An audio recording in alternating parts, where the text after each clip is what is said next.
Yeah, so I'm going to start off exactly like the lady before me with my transport. My whole life was in that. It's a baby jogger pram. It had my tent, it had my water, it had my food, it was my backup vehicle, it was my support, and it was my life. I became quite paranoid about it some of the time. Everybody was trying to steal it, but not really. So those are the two trips that I did. Cape Agulhas to Kilimanjaro was the first one, which was 6,000 kilometers, starting at the southern tip of Africa and going to Kilimanjaro and then summiting the mountain. And then I went from the bottom of South America, the town of Ushuaia, to Aconcagua, which was 4,000 kilometers at about 53 k's a day. Believe me, there's not jungles in the bottom half of South America. It makes the Karoo look like a populated expanse. So that was one of the roads I traveled down. I was very fortunate to have multiple terrain to travel on. Sometimes the weather didn't treat me that well. I was warned about the wind, but I come from Cape Town. I know about wind, but I didn't know anything about wind. That was real wind. So, and it did, on more than one occasion in my first 2 weeks, reduce me to tears on the side of the road. It wasn't always smooth sailing. I had visions of cruising along beautiful open roads. It was tough going sometimes. I also thought it's summer. It was November, December. It's fantastic. It's going to the same level as us in South Africa, so it should be nice and warm. I arrived in my shorts and turned out it just wasn't that warm either.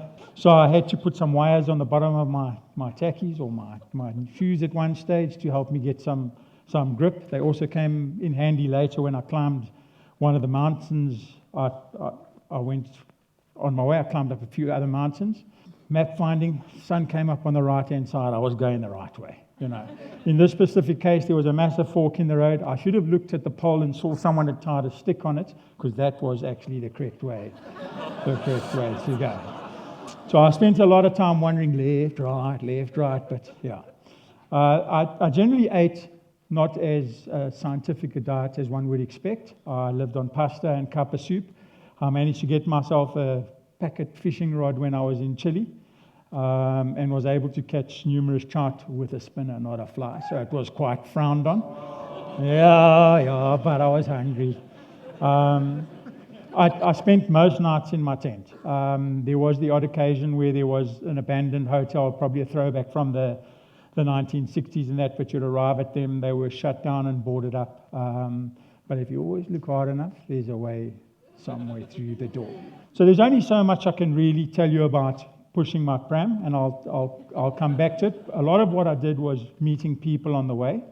I should have learned Spanish, but I didn't, because they don't know any English. So a lot of people, we just had the very basic, hello, how are you? That's my 5-star hotel. Conversations. And then some people restored my faith in what I was doing. I had a bad start in the first 3 weeks. I had my phone pickpocketed, but I came across one chap, his name was Jose. In the middle of nowhere, he was a farmer's assistant. He looking after the farm. He invited me in. He slaughtered a sheep, I presume, because we ended up eating about half of it between the two of us. There was no one else. We drank copious amounts of wine. Until 11 at night, exchanging stories probably about our families and our lives. I'm not sure, because he was speaking Spanish. And I was speaking English, so I'm quite sure he didn't know what I was talking about either. I also had a really challenging experience while I was there, probably my most challenging experience that I've had in my life. Just after going into Chile, it was my second or my third week, I went into a small town called Villa Teuelches. It's only got 40 adults. And they couldn't really speak English, the people. I said, please, I'm looking somewhere to camp, can I camp here next to the road? Where can I camp? They said, no, rodeo. I could go and I could camp in the rodeo. So I made my way to the back of the small town. There was this beautiful wooden rodeo stadium.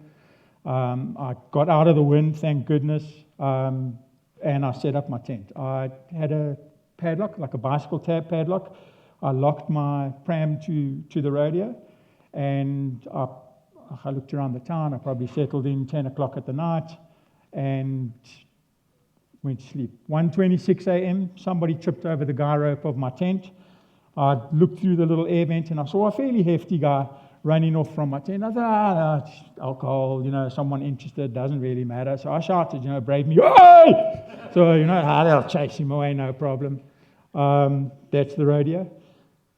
4:20 a.m., thought I heard him again, looked up, freaking rodeo was in flames. I got up, I ran, I shouted, I knocked on doors, I really did. I said, help, please help me. Nobody came, so like any good runner, I packed my stuff and I ran. And I probably ran the fastest 10Ks. That's what it looked like the next morning. They came, they fetched me, they took me back to the police station, they interrogated me using Google Translate. That was horrifying. But thanks to one text message that I sent, the South African embassy eventually phoned and they lightened up a bit and they said, eventually at 3 o'clock we sat down, we had pasta together and they let me go. That's how I changed on my journey, from the beginning to the middle to somewhere else in the middle. In the end, I had a bit more of a beard. I eventually, after 4,000 Ks, got to Mount Aconcagua, where I was fortunate enough to be joined by my younger brother who flew in from Mali. And together we attempted to summit Aconcagua. Sadly, he couldn't make it to the top. He had to stop at 6,000 meters. But fortunately for me, I made it to the top. It was a wonderful experience. So thank you very much. And it's been wonderful to be here. Thank you.